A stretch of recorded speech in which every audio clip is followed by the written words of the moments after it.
Welcome. We're continuing our discussion of color additives, and we began last week by looking at a general overview, defining color additives, looking at the history, the legislative history, the general posture that occurred before 1960, and we had the color additives amendment. So now we're going to switch, and we're going to keep that conversation going, but we're going to look at the approval criteria, and also, as I mentioned, take this opportunity to compare food additive petitions and color additive petitions to see how they're similar, how they're different, and what that really teaches us in terms of there are two different amendments, two different approaches. What does that tell us? So as always, we start by understanding why we're looking at color additives, how that amendment comes into play, and remembering that with color additives, the amendment is broader. It fits globally within the FDA for all of the regulated products, foods, cosmetics, drugs, devices. So we need to be sensitive when we're reading the regulations, when we're looking at the color listings to make sure we're looking at the appropriate subpart for food if that's our application.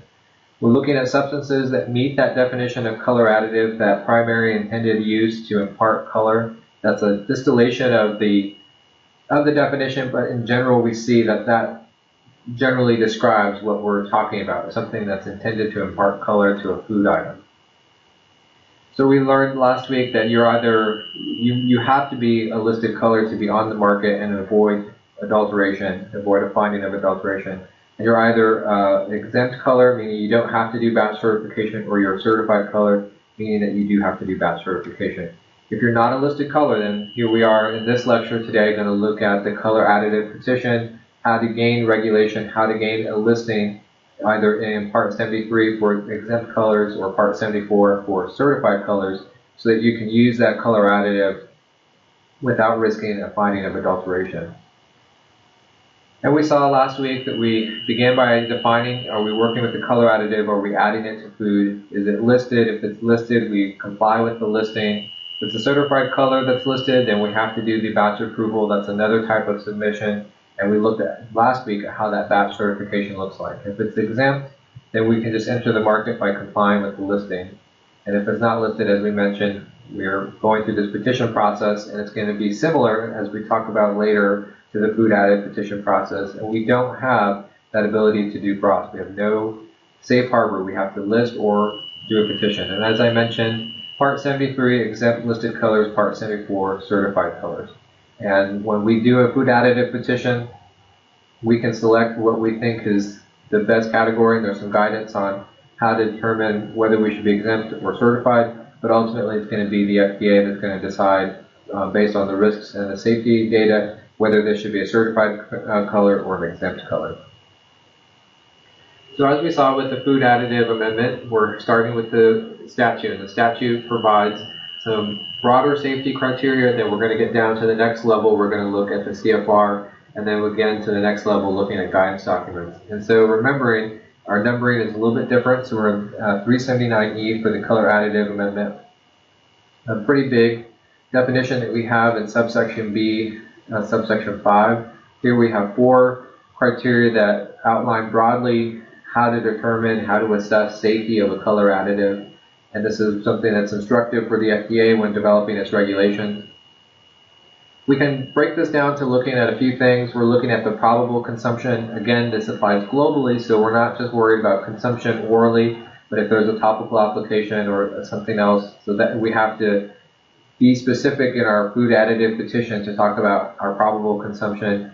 Talking again about cumulative effect. We're not just worried about the acute reactions or the acute effects of consuming this particular substance, but what does that look like on a cumulative basis? And we get into the guidance talking about how do we estimate dietary intake and so forth. And then we get into this factor that talks about, are there safety factors that experts would want to have answers to? More or less is the subpart 3 here.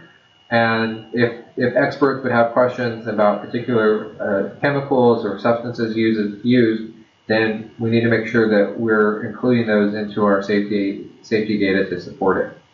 And then the last component is something that's familiar. We need to have some sort of analysis to determine how much of the substance is going to be present in the food, what's the identity, what's the chemical identity for that, how do we maintain that chemical identity and assess it, in addition to looking at all of the safety criteria that we'll look at. So again, this is from the statute, this is from the Color Additive Amendment. This was what Congress enacted in 1960 as the outline or the framework for a safety determination for a color additive petition. So we continue on in our scale of authority, and we're looking now at the CFR. And here is a point where we are in identical agreement with the Food Additive Amendment. The CFR, we have a different section, but we have that same definition. Here it's actually a much more concise definition, but that heart of it is still the same. Convincing evidence, reasonable certainty that no harm will result. That is the overarching safety consideration that food additive petitions and here color additive petitions are going to be judged by. And so that's something that we cite to a different CFR section, but we're meeting the same standard. As always, there's some additional safety factors. Subpart C of the CFR is completely dedicated to that, subpart 70. And again, we have that 1/100th threshold that we saw with food additives, 1/100th of the maximum amount that is toxic in animal studies. We're doing this safety evaluation that we'll talk about in the next slide that is known as the safer use principle. We'll get into more information there. Something that we haven't talked about with food additives, and I want to raise it now because it fits into our discussion next week, is the Delaney Clause. And the Delaney Clause was added to the Food Additives Amendment, Color Additives Amendment, and the Animal Drug Amendment. And we have the Delaney Clause, which was named after Congressman Jim Delaney. What that prohibits is the approval of known carcinogens. So if we're doing our food additive or we're doing our color additive petition and we come across data that suggests a carcinogenic effect, the ability to induce cancer in animal studies, or if it's known to potentially induce cancer in humans, then we meet this prohibition, and there's some criteria in the CFR that talks about how do we cope with the Delaney Clause. The Delaney Clause applies now in the pre-market stance where we're trying to do the food additive petition and we're trying to gain approval. And it occurs in the post-market setting as well, where we see the evidence come forward and then we have to reconsider the safety approval and the safety data here and maybe remove this color additive. And we saw a number of color additives be removed under the Delaney Clause following the 1960 amendment. And that's something we'll talk about next week. We'll get into the Delaney Clause, we'll get into provisional food additives, and we'll get into provisional color additives and interim food additive categories, and we'll look at that, how that affects our submissions. But for here, it's good to raise and to see that that is a criteria in the statute.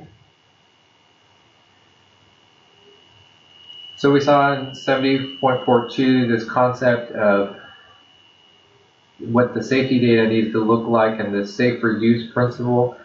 And here's some more information. Here's the full definition in subpart A and subpart B. And really what we're talking about is safety data that supports this concept that it's non-toxic, it doesn't irritant. Remember that the color additive is broader. We're looking at applications to the skin, sensitization, even if we're getting into skin contact, dermal toxicity. There's a lot of ways that we need to assess the petition. And it begins by clearly defining the chemical identity, the intake amount, and the intended use. And so once we have those three defined, we can start to make sense of the safer use principle and understand what kind of safety determination, safety tests, and analytical tests do we need to conduct to make sure that we can meet the standard set of reasonable certainty of no harm. That's ultimately what we're trying to do. And here the safety data is helping to support that, that argument, to support that bar of proof. So that part of the CFR will talk about all of the safety requirements, define safety, safety factors, and the like.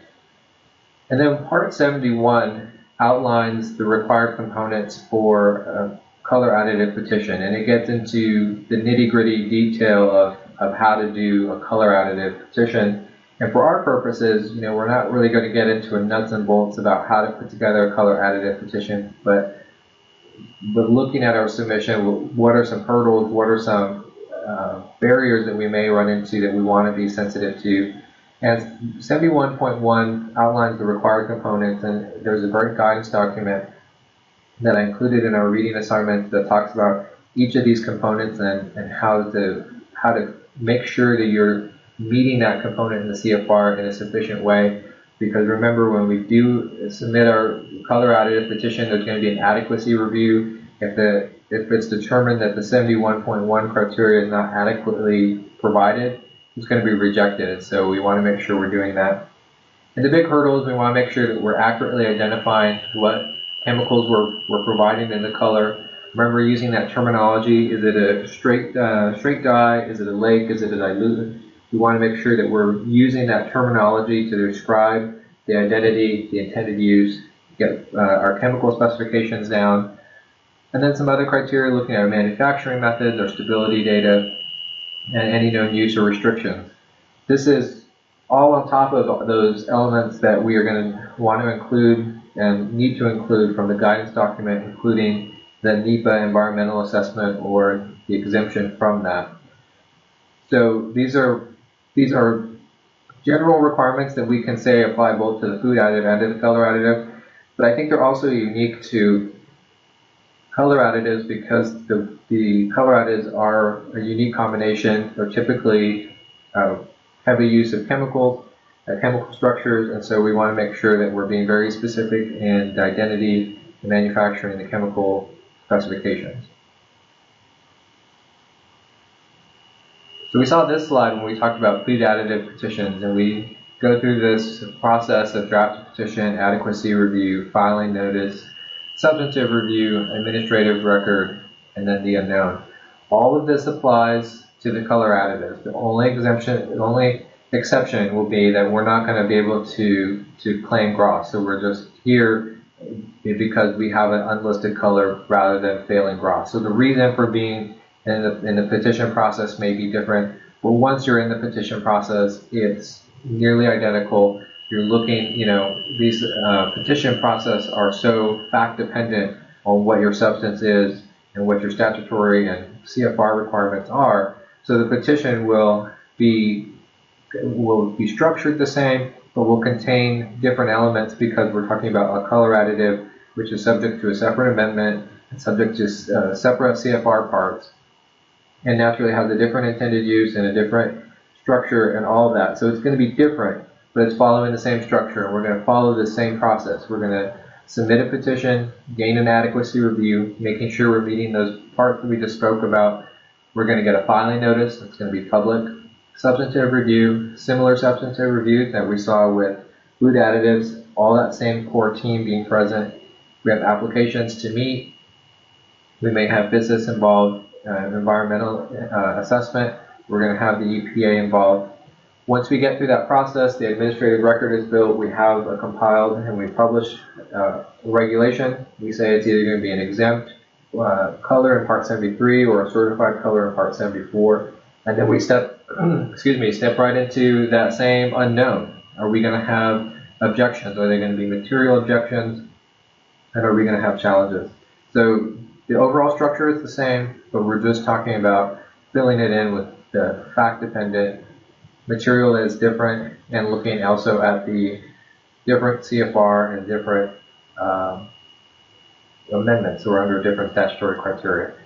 You noticed in the guidance document that was provided on the food additive side, which applies equally to color additives, the FDA conflates the two in the question and answer guidance documents because they are so similar. But the FDA is careful to say that for food additives, the process is 24 months plus, but for color additives, it varies. And it just depends if you're using a more natural-based, something more naturally based like cochineal beetles. If you're using something more chemically based, then the safety questions are going to be different. The safety data is going to be different, so that process is going to vary. And so, 24 months is roughly for food additives, but if we have something as novel and as chemical based as that, we probably could expect something similar. So we're looking at a comparison what we really emphasized in both petitions is a focus on safety, both meeting that CFR definition for safety and building a safety data profile that would withstand scrutiny and meet that standard. And that doesn't change between food additive and color additive petitions. We have different requirements for the petitions. We see that we're under different CFR sections, we're under different amendments, so the FDA is looking for different things. And we have different legislative history behind each amendment. The color amendment coming out of a period of crisis with the children getting ill that we read about. Similar crisis, but not as acute for food additives. So we see a stricter control of color additives. So that kind of bears out in the detail and the support that we need for our color additive. Everything results in the same process. We're going through that same structure, and at the end we're getting a published regulation. That same published regulation is going to be subject to comment, objection, all of those elements of the unknown. It's less common for color additives to be objected to. There's more attention to food additives, but that's changing. Consumer awareness about what they're eating is really shifting, and that sensitivity to what would be, I guess, described as fully processed ingredients is really heightened. And the result is also a little bit different. We are getting, in the end, a new regulation in either situation, food additive or color additive. But with a food additive petition, it's just an approved and listed food additive. There's going to be some restrictions and some different elements in the published regulation that we talked about. And when we have a color additive, we're going to have a similar result. We're going to get a color additive that's published and listed, but we're going to get it into one of two categories. And that's something that doesn't happen with the food additive petition. So very strong similarities, but we need to be sensitive to the differences and understand that color additives are regulated a little more strictly than food additives. And we can talk definitely about why that is, but that's definitely the overarching theme between the two, is a little stricter control on color additives than food additives. So this has been this will almost close our discussion of the key submissions. We're going to do a little bit on interim food additive, food contact notifications, and delaney clause next week. And then after that, we're going to step into some different submissions, registrations, standards of identity, some different things that we'll run into. So we're getting very close to wrapping up with our key submissions, our top 3 key submissions. And so this is a good point. If you have any questions about color additives, food additives, and the like, start getting those questions going, because we have one more week to talk about this topic, and then we're going to shift gears. And that'll be it for our color additives for today.